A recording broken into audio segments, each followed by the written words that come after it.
Appropriation के पिछले video में हमने देखा था इंट्रोडक्टरी पार्ट कि कोई भी एक्सपेंडिचर करने के पहले क्या क्या चीज़ें हमें ध्यान में रखनी होती हैं, क्या प्रोविजंस होते हैं, और अगर हमने ऐसा कोई एक्सपेंडिचर कर दिया जो सैंक्शन नहीं है तब हमें क्या करना होता है। आज के वीडियो में हम देखेंगे the main part of appropriation, that is the grants and its distribution.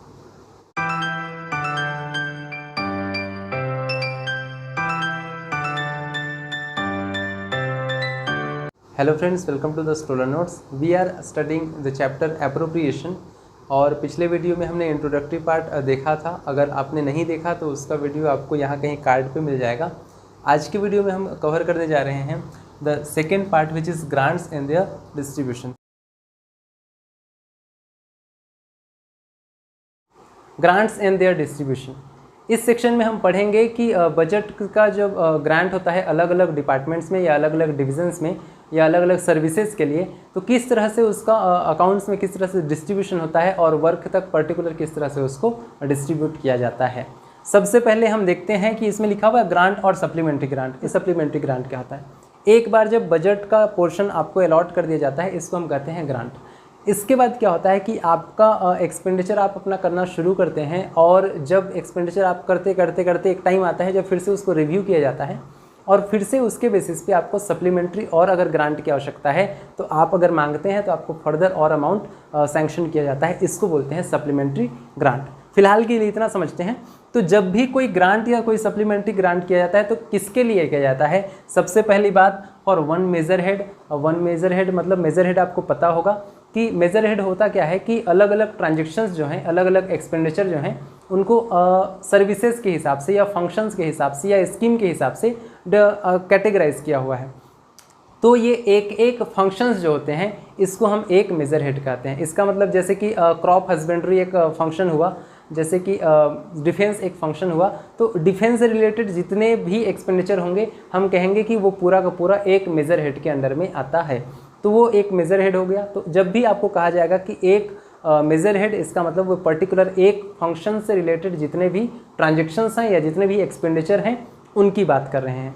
तो जब भी कोई ग्रांट या सप्लीमेंट्री ग्रांट होगा तो या तो वो एक मेजर हेड के लिए हो सकता है, मतलब एक फंक्शन के लिए हो सकता है, या फिर मोर देन वन फंक्शन के लिए हो सकता है, more than one major head के लिए हो सकता है, या फिर a part of one major head, या फिर एक मेजर हेड के किसी छोटे से पार्ट के लिए भी एक ग्रांट या एक सप्लीमेंट्री ग्रांट सैंक्शन किया जा सकता है। तो ये तीनों चीज़ें पॉसिबल हैं। जब भी कोई ग्रांट या कोई सप्लीमेंट्री ग्रांट सैंक्शन किया जाएगा या प्रोवाइड किया जाएगा तो या तो वो एक ही फंक्शन से रिलेटेड एक्सपेंडिचर के लिए किया गया है, या तो एक से ज़्यादा फंक्शन से रिलेटेड एक्सपेंडिचर के लिए किया गया है, या फिर एक फंक्शन के अंदर स्पेसिफिकली बता दिया गया कि इस फंक्शन के अंदर केवल इतने पोर्शन के लिए आपको ये ग्रांट दिया जा रहा है। तो तीनों चीज़ें पॉसिबल है, याद रखिएगा।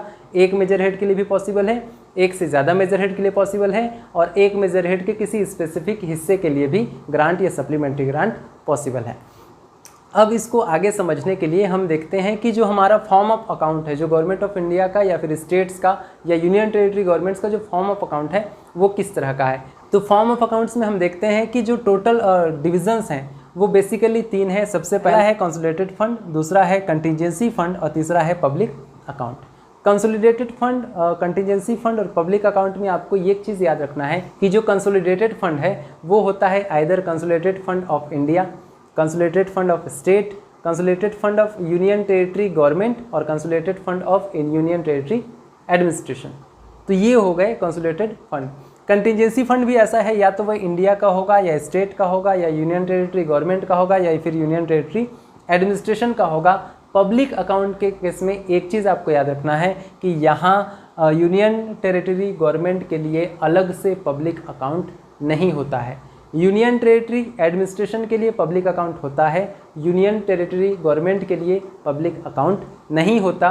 वो इंक्लूडेड होता है पब्लिक अकाउंट ऑफ इंडिया में। यदि आप में से किसी को भी कन्फ्यूज़न है कि यूनियन टेरिटरी गवर्नमेंट और यूनियन टेरिटरी एडमिनिस्ट्रेशन क्या होता है, तो जहाँ असेंबली है, जहाँ विधायिका है जिस यूनियन टेरिटरी में, उसको हम कहते हैं यूनियन टेरिटरी गवर्नमेंट, और जहाँ विधायिका नहीं है उसको हम कहते हैं यूनियन टेरिटरी एडमिनिस्ट्रेशन।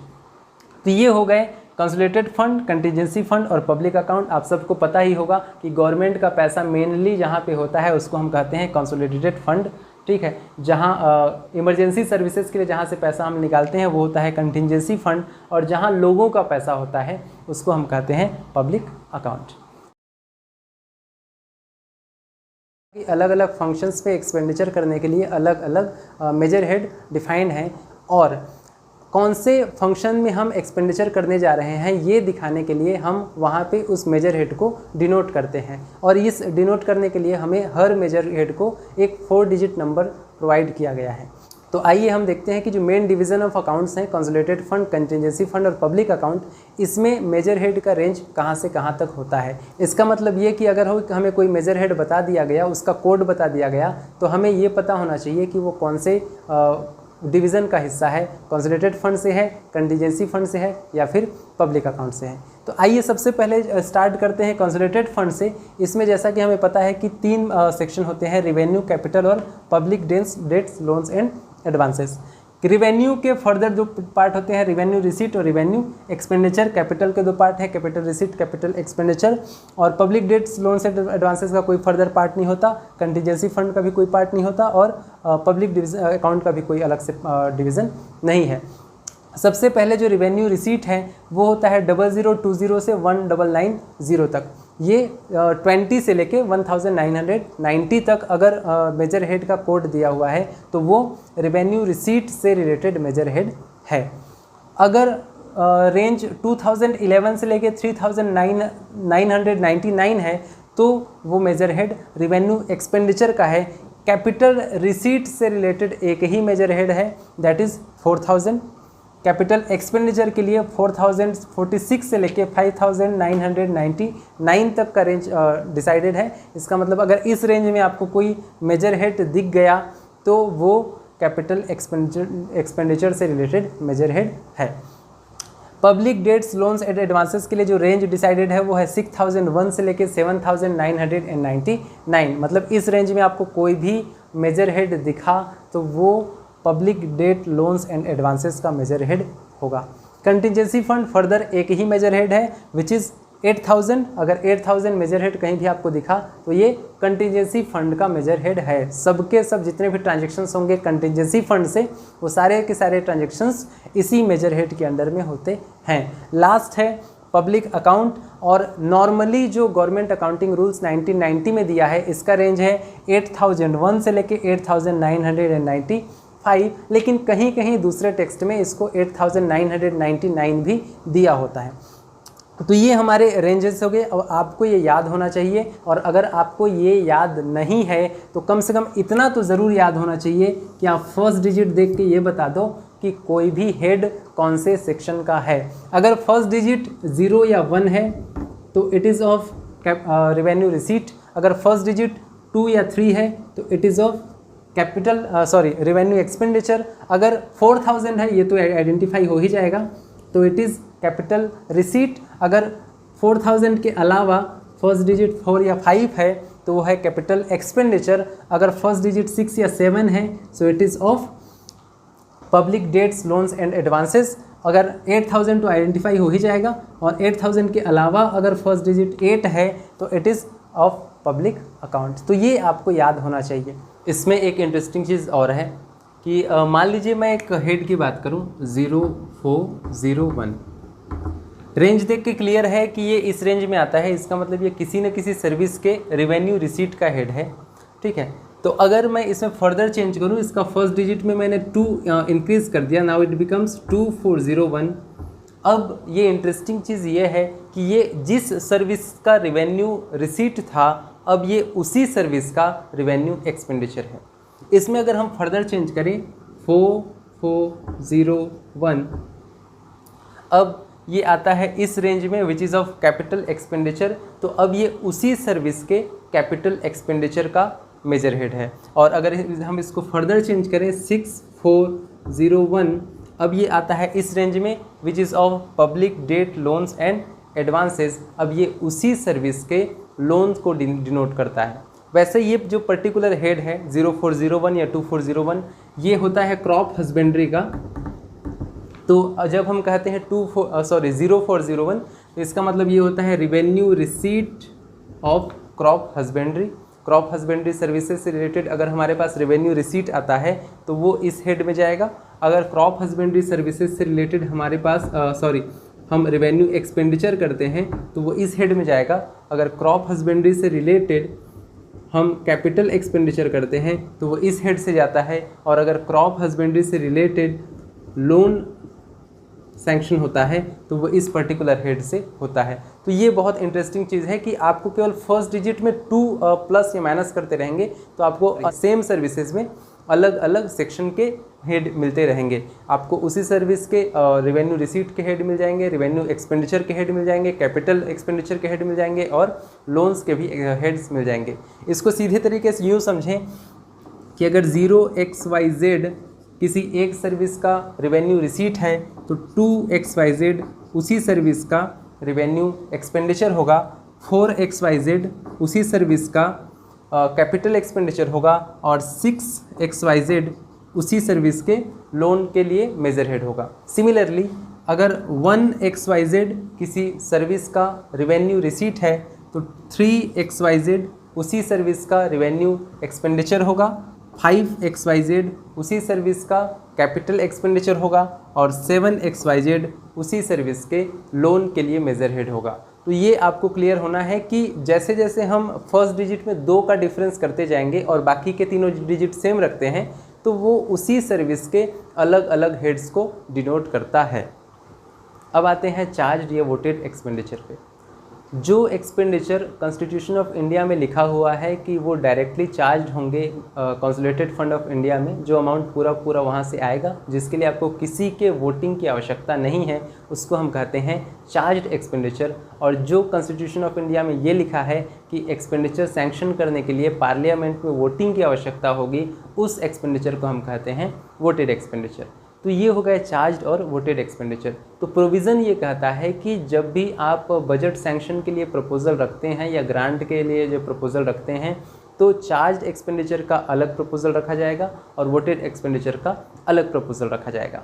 साथ में ही ये भी है कि जब प्रपोजल रखा जाता है तो जो सेक्टर्स लिखे होते हैं, हेड्स लिखे होते हैं, मेजर हेड माइनर हेड लिखा होता है कि आपको किस सेक्टर के, किस मेजर हेड के, किस माइनर हेड के, किस सब हेड के, किस डिटेल हेड के लिए कितना अमाउंट चाहिए। तो इस सब के साथ में वहाँ ये भी लिखा होना चाहिए कि ये जो अमाउंट आप मांग रहे हैं वो चार्ज्ड है या वोटेड है। इसी के बेसिस पे उस पर फर्दर आपको ग्रांट सैंक्शन होता है। ग्रांट सैंक्शन होने की जो प्रोसीजर्स हैं या जो प्रोविज़न्स हैं वो होती हैं जनरल फाइनेंशियल रूल्स के अकॉर्डिंग। तो आइए देखते हैं कि बजट या ग्रांट कैसे सैंक्शन होता है।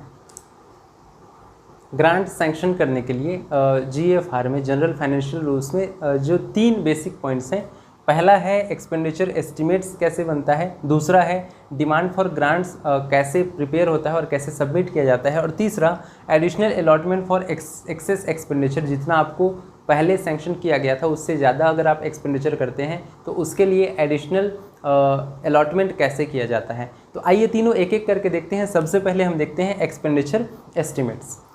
एक्सपेंडिचर एस्टिमेट्स प्रिपेयर करने के टाइम जो मेन बातें हम ध्यान में रखेंगे उसमें से कुछ ये हैं कि सबसे पहला है चार्ज्ड एंड वोटेड। आपको कितना अमाउंट चार्ज्ड एक्सपेंडिचर के लिए चाहिए और कितना अमाउंट वोटेड एक्सपेंडिचर के लिए चाहिए, ये आपको क्लियर करना पड़ेगा। आपको ये भी अलग अलग बताना पड़ेगा कि कौन सा अमाउंट आपको कैपिटल एक्सपेंडिचर के लिए चाहिए और कौन सा अमाउंट आपको रिवेन्यू एक्सपेंडिचर के लिए चाहिए, क्योंकि उसके पर्टिकुलर हेड वाइज आपको वहाँ से आपको ग्रांट सैंक्शन किया जाता है। इसके बाद है डिटेल्ड हेड वाइज आपको बताना है कि कौन सा एक्सपेंडिचर आपको किस सेक्टर के, किस मेजर हेड के अंडर, किस माइनर हेड, किस सब हेड और किस डिटेल्ड हेड के लिए चाहिए। ये कंप्लीट डिटेलिंग आपको बताना होता है कि इतना अमाउंट इस पर्टिकुलर हेड के लिए हमको चाहिए। लास्ट है इसमें प्रीवियस लाइबिलिटीज़, मतलब पिछले साल की कोई लाइबिलिटी है जो आपको पे करना बाकी रह गया है, जो उस साल आप नहीं कर पाए थे, तो उसके लिए भी आपको लिखना है कि इतना अमाउंट हमने पिछले साल ड्यू था लेकिन हम नहीं पे कर पाए थे, तो उसके लिए भी आपको अलग से प्रोविजंस लिखने हैं। तो ये हो गया आपका एक्सपेंडिचर एस्टिमेट। आइए देखते हैं demand for grant. Demands for grant में ये कहा गया कि सबसे पहला पॉइंट है form of demand for grant. जब भी आपको कोई एक्सपेंडिचर जिसमें आपको लोकसभा का वोट चाहिए, जब भी आप उसको पुटअप करेंगे तो वो किस फॉर्म में होना चाहिए, डिमांड फॉर ग्रांट के फॉर्म में होना चाहिए। एक स्पेसिफिक फॉर्मेट है, उसी फॉर्मेट में होना चाहिए। दूसरा, कि जनरली एक मिनिस्ट्री या एक डिपार्टमेंट के लिए एक डिमांड फॉर ग्रांट सबमिट होता है, लेकिन अगर बड़ी मिनिस्ट्री है और या बड़ा डिपार्टमेंट है तो एक से ज़्यादा डिमांड फॉर ग्रांट भी सबमिट हो सकता है। तीसरी बात यह है कि जो भी डिमांड फॉर ग्रांट है वो 2 लेवल में पुटअप किया जाता है। पहला जो ओवरऑल एस्टिमेट है वो पुटअप करता है मिनिस्ट्री ऑफ फाइनेंस का budget division along with the annual financial statement. उस जिस मिनिस्ट्री का डिमांड फॉर ग्रांट है उस मिनिस्ट्री के एनुअल फाइनेंशियल स्टेटमेंट के साथ ओवरऑल जो डिमांड फॉर ग्रांट है उसको पहले पुटअप करता है budget division of ministry of finance. उसके बाद एक डिटेल्ड जो डिमांड फॉर ग्रांट है वो पुटअप करता है कंसर्न मिनिस्ट्री या डिपार्टमेंट। तो इस तरह से डिमांड फॉर ग्रांट लोकसभा के सामने पुटअप किया जाता है। फिर से एक बार रिपीट करता हूं कि सबसे पहले तो डिमांड फॉर ग्रांट के फॉर्मेट जो है फिक्स फॉर्मेट उसी फॉर्म में होना चाहिए। दूसरा, इन जनरल एक मिनिस्ट्री या एक डिपार्टमेंट के लिए एक डिमांड फॉर ग्रांट सबमिट होगा, लेकिन अगर बड़ी मिनिस्ट्री है या बड़ा डिपार्टमेंट है तो एक ही मिनिस्ट्री या एक ही डिपार्टमेंट के लिए एक से ज़्यादा डिमांड फॉर ग्रांट पुटअप हो सकते हैं। तीसरी बात यह है कि डिमांड फॉर ग्रांट 2 लेवल में पुटअप होगा।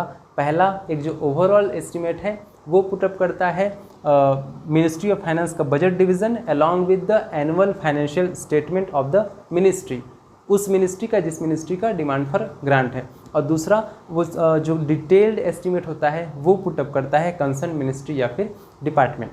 इसके बाद आते हैं अगले पॉइंट पे, which is additional allotment for excess expenditure. आपको एक बार ग्रांट अलॉट कर दिया गया, आपको बता दिया गया कि आप इतना एक्सपेंडिचर कर सकते हैं। मान लीजिए आपको उससे ज़्यादा एक्सपेंडिचर करना है तो इसके लिए क्या प्रोविजंस हैं। सबसे पहले तो ये कहा गया कि सबऑर्डिनेट अथॉरिटी वॉचेस एक्चुअल। जब भी आपने किसी सबऑर्डिनेट अथॉरिटी को अमाउंट दे दिया कि आपको इतना अमाउंट एक्सपेंडिचर करना है, तो इसकी रिस्पॉन्सिबिलिटी है कि जो भी एक्सपेंडिचर हो रहा है वो उस पर नज़र रखेगा कि जितना अमाउंट वहाँ खर्च किया जाना है उससे कि ज़्यादा अमाउंट खर्च नहीं होना चाहिए। इन केस जितना अमाउंट खर्च होना था उतना हो चुका और अब उसको और खर्च करने की आवश्यकता है तो वो क्या करेगा, additional allotment before excess expenditure. तो जितना एक्सपेंडिचर किया जाना था उतना हो गया, उससे और ज़्यादा एक्सपेंडिचर करना है तो एक्सपेंडिचर करने से पहले वो एडिशनल अलॉटमेंट के लिए कंपिटेंट अथॉरिटी को इन्फॉर्म करेगा। इसके बाद कंपिटेंट अथॉरिटी क्या करेगा कि जो इस एक्सेस एक्सपेंडिचर के लिए फर्दर बजट सप्लाई करेगा। और कैसे कर सकता है, सबसे पहला तो रीअप्रोप्रिएशन। इसका मतलब जो दूसरे सेक्टर्स में या दूसरे हेड्स में अमाउंट खाली हैं जिनका यूज़ अब नहीं हो रहा, उनको फर्दर रीडिस्ट्रीब्यूट करके जहां आवश्यकता है वहां पे सप्लाई कर देगा। दूसरा है कि वो सप्लीमेंट्री ग्रांट के लिए अप्लाई कर देगा और सप्लीमेंट्री जो एडिशनल ग्रांट मिलेगा उसको ले जाके उसको सप्लाई कर देगा। और तीसरा है एडवांस फ्रॉम द कंटिजेंसी। कभी कभी अगर इमरजेंसी सर्विसेज में ऐसा होता है कि आपको जितना ग्रांट था उससे एक्सेस अमाउंट आपको एक्सपेंडिचर करना है तो कंटिजेंसी फंड से भी एडवांस लेके उसको एक्सपेंडिचर किया जा सकता है। अगले वीडियो में हम लेकर आएंगे बाकी के टॉपिक्स। तब तक के लिए प्लीज़ स्टे ट्यून्ड। जय हिंद।